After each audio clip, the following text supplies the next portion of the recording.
Hey, I'm Kyle. You're watching The Newfoundland Hobbyist. The Newfoundland Hobbyist is sponsored by Mid-Island Motorsports, located in Springdale, Newfoundland. www.edgeproinc.com. By the Sea Inn and Cafe, located in Kings Point. And Outdoor Pros, located in Mount Pearl, Newfoundland.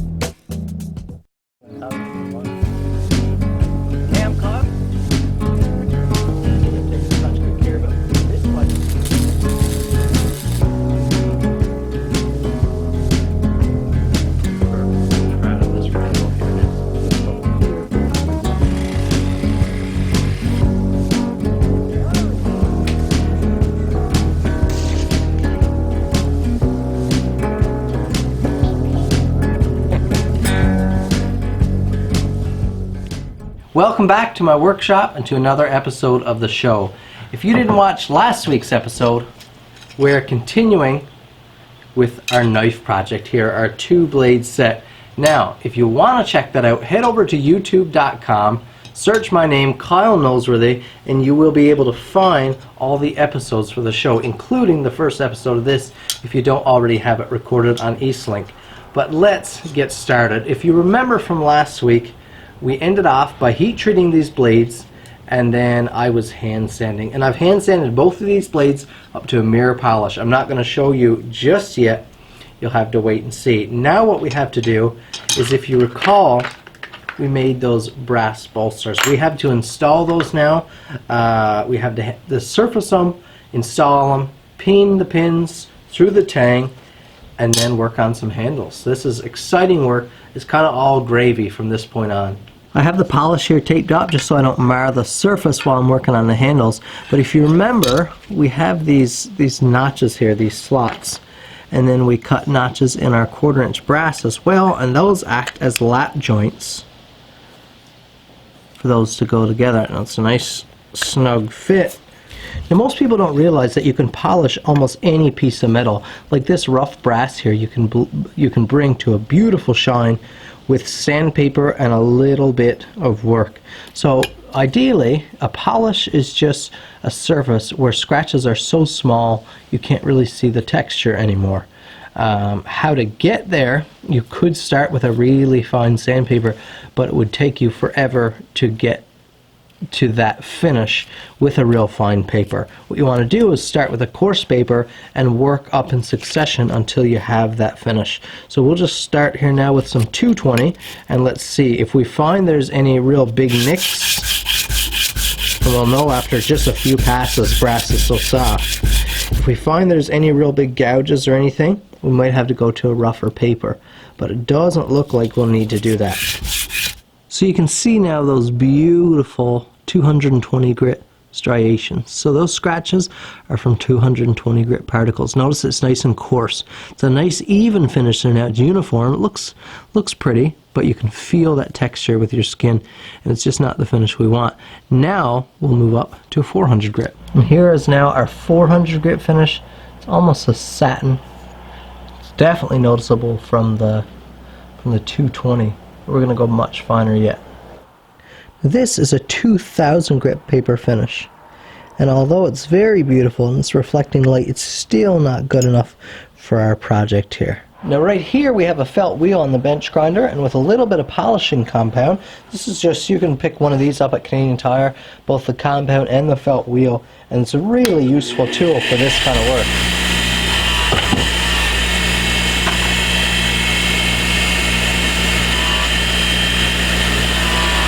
And this is the kind of finish you can expect after a buffing. So we worked up to 2000 grit paper, and then just a quick buffing. All of this in total took maybe 10 minutes.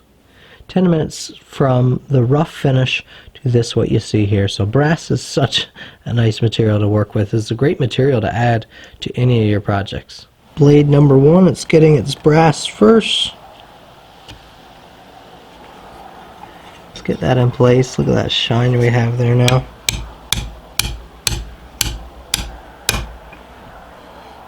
Then I have some extra. There we go. And with a proper lap joint like that, you can see we have a very beautiful seam all the way around this knife. The only other thing you'll want to do to the bolster here is just chamfer the inside edge of this where the pin goes through here. That way, when our pin goes in, you can see we have a slightly peen head on there already. It'll go in and fall into. You need some material to wedge out. You need somewhere for the material to go so you can have a flush ground surface, because we want everything to be flush. You won't even see the pin when this is done.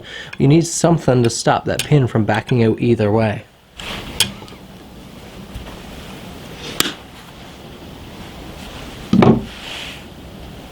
So the pin can't come through on that side, and now we can pin this side out.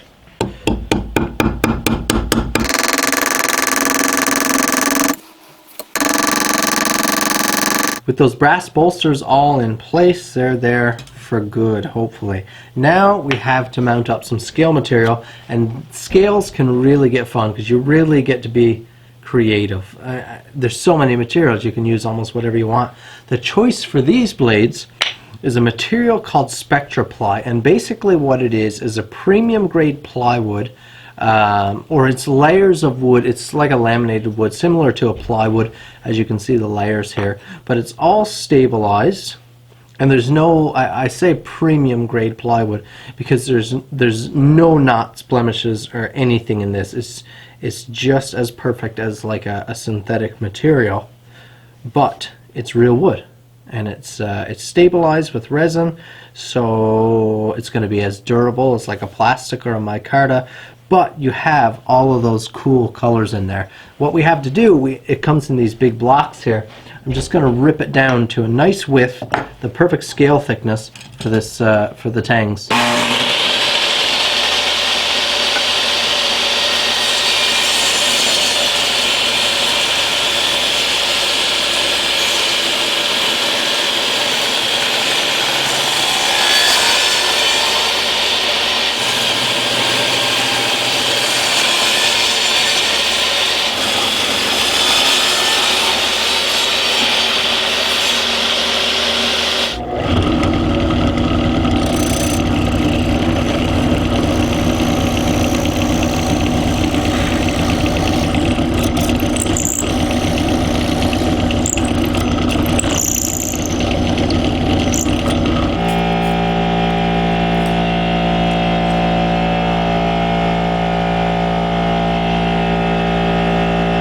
Just like that, we're about to glue up.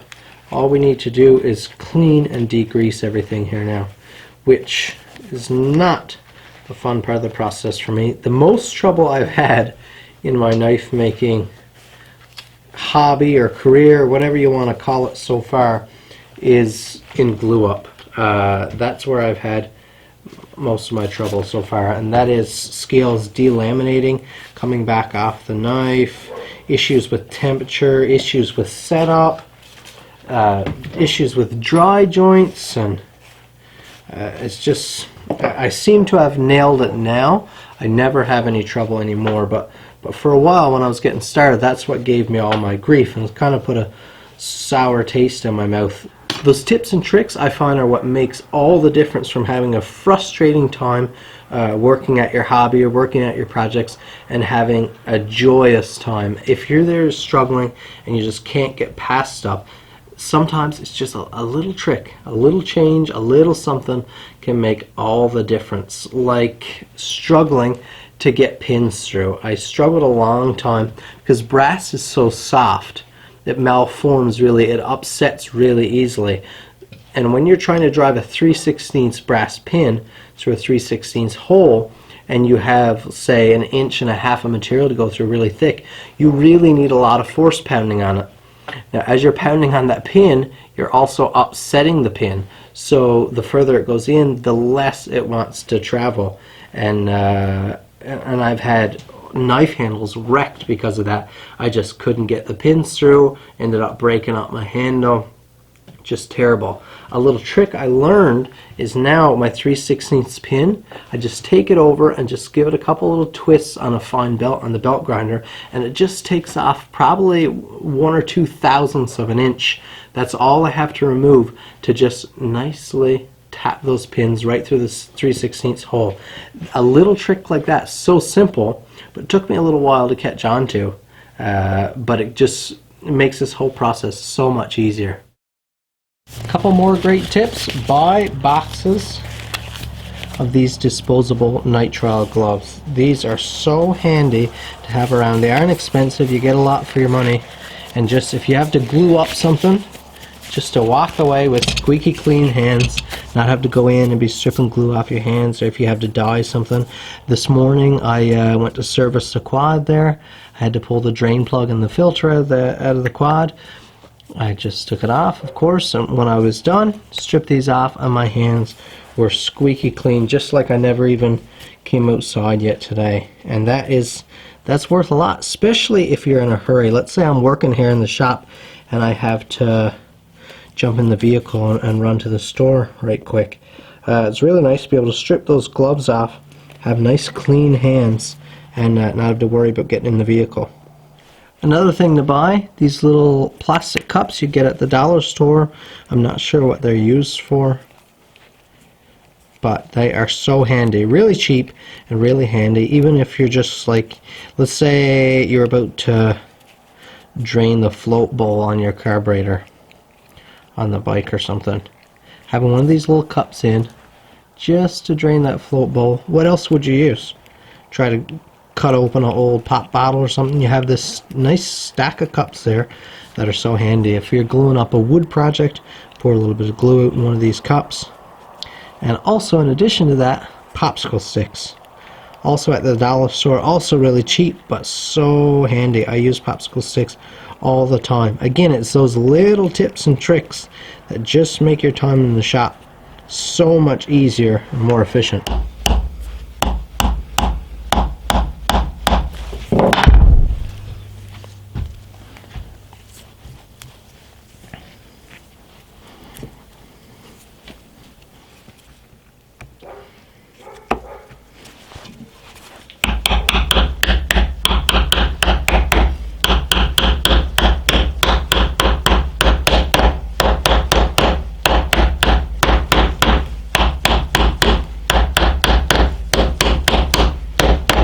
Now my gloves are covered in glue. There'd be no point in touching it with my hands. How do you want to get those gloves off?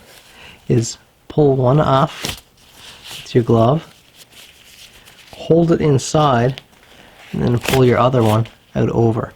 And now you've got the inside of your glove out, so it's nice and clean. This is not going to be getting glue on your workbench or on your floor or bottom of your boots or something like that. Nice and clean. And my hands, of course, very nice. The Newfoundland Hobbyist is sponsored by paulsfinest.com, Noble's Timber Mart with locations in Springdale and Bayvert, wildmedkits.ca, Robinson's General Store located in Middle Arm, and ABS Busing, also located in Middle Arm, Newfoundland. So a day has passed, probably right around 24 hours of the epoxy on these handles curing, and if we did our mix right and we did everything just fine, then these scales shouldn't delaminate today. That's the plan. Like I said, I don't have any of these issues anymore. I have it down pretty good now, but we're gonna get started. We're gonna see what the knives actually look like today. I can't wait to cut into the Spectra ply because I've never seen what it looks like. You don't get to appreciate it until you start cutting across the grain.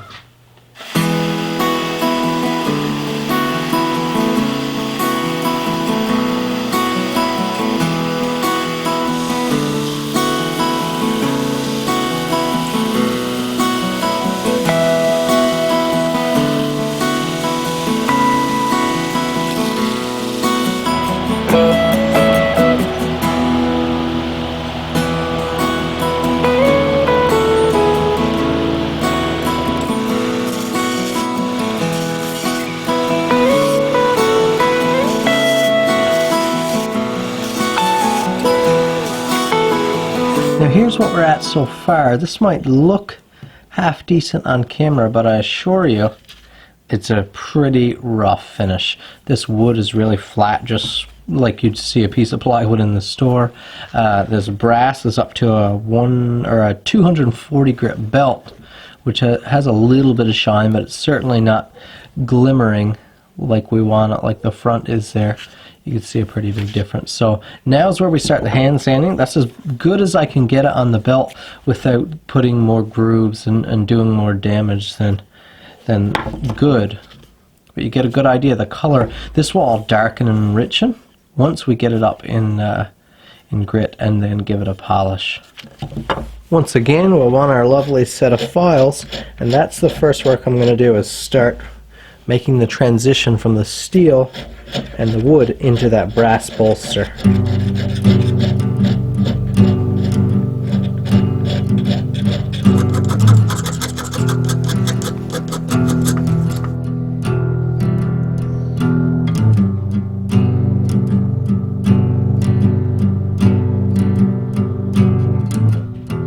Now here's a really cool piece of information. In case you didn't know, you can actually buff just raw wood, even when it's not stabilized. Like if I'm doing a nice juniper handle, I'll use some wax or some polishing compound that's a real light color. There's one kind that I stumbled upon that I tend to really like for wood. It doesn't darken or spoil the color of the wood, and you can actually buff, if you do a good sanding, you can actually buff that wooden material up to a glassy finish. It'll look like you did like a shellac or a real heavy varnish on it, when really it's just the wood finish.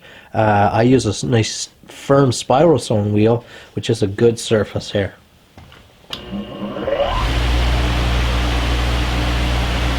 This is an actual buffer, which runs a little different. The speed is a little different than a bench grinder. You have longer arbors there, which is nice because you can get at your project a little better. I'll just dress the wheel with a bit of compound.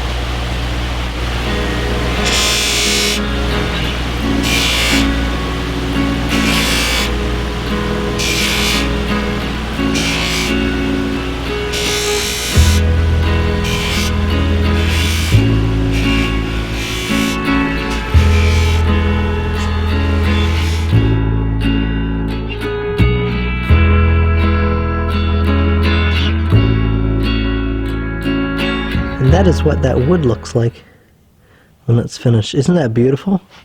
I'd say this build is coming along well. Next we have leather work, which is going to be a fairly big project for these two blades. These are some big blades for starters. Look at that polish. And now we're at the nice clean part, the final stage, and that is leather work. I took some cardstock paper and just drew up a simple template here.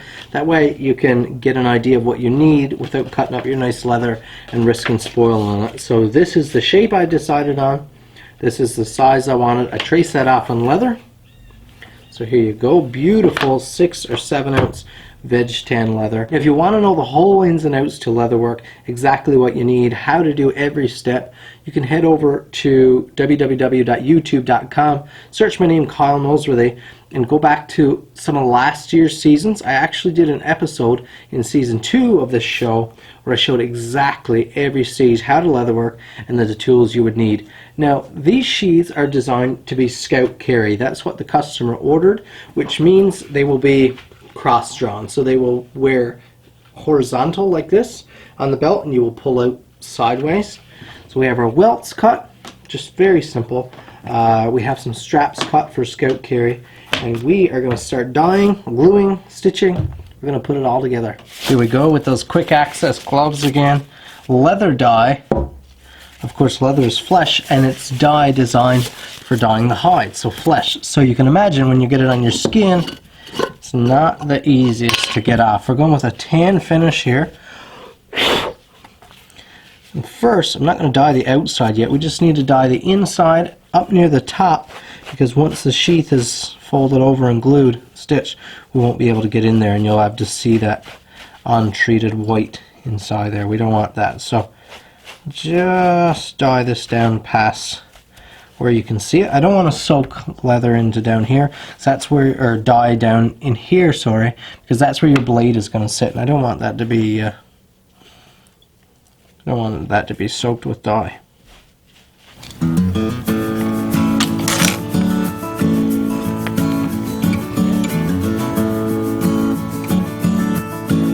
those popsicle sticks coming in again. All set up, ready to go.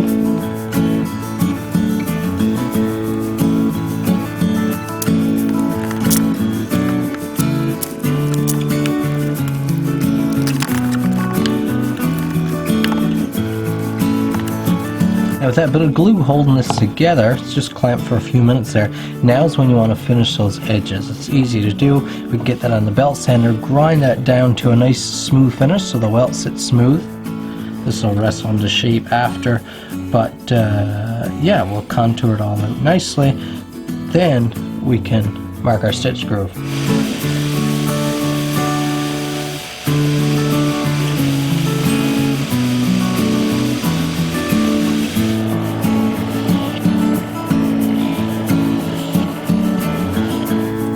Stitch groover.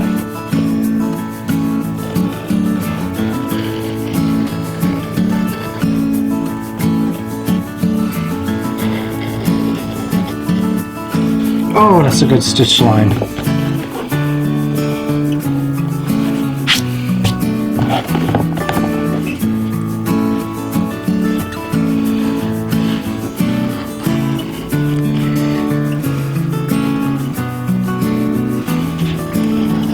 Mark out my stitching with an overstitch wheel. Make sure if you have like a crucial point like this corner, this sharp corner, make sure you start your stitch wheel at that point.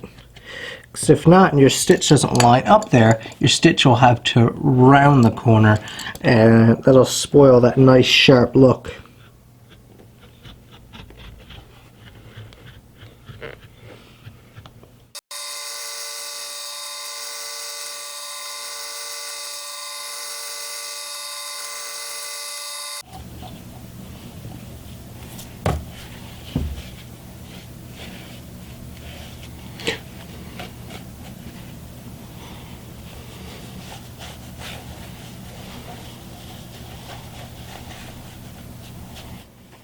Now both of those knife handles have a real light natural color plywood in them, so I'm going to bring that out with some light kind of a wheat color stitching here. Could go with black or dark brown, but I'm going to choose this color today. And we are going to run a saddle stitch. All of my work is done completely by hand. So every stitch and every sheath is sewn just like this.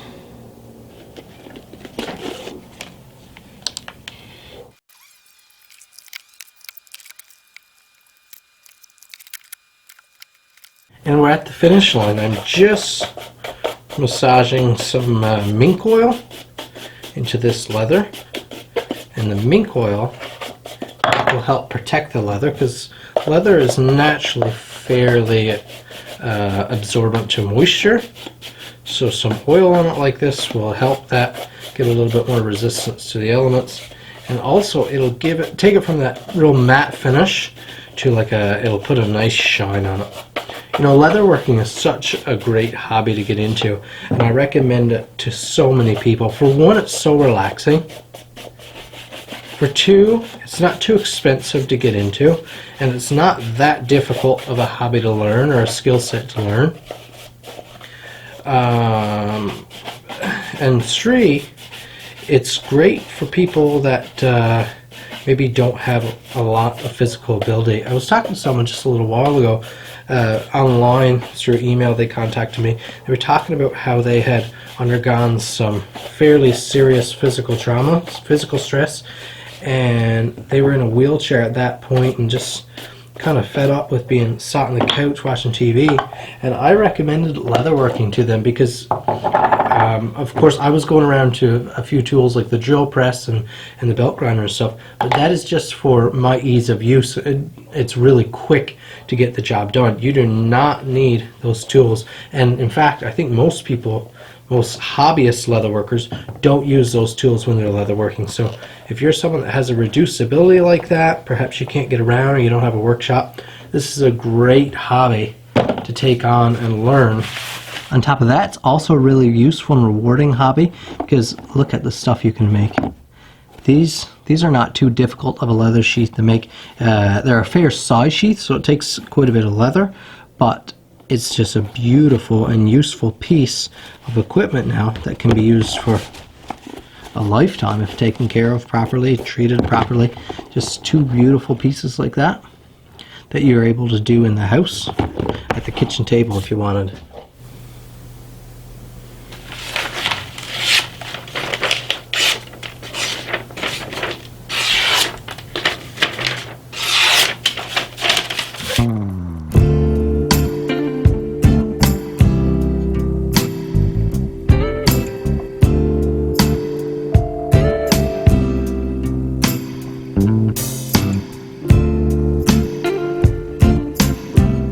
So there they are, completely finished, 2 customers' orders.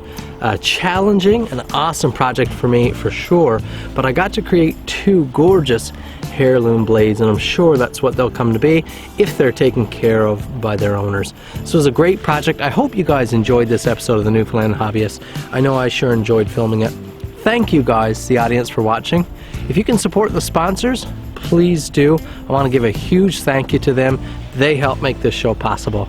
As always, make sure you tune in next week to the Newfoundland Hobbyist.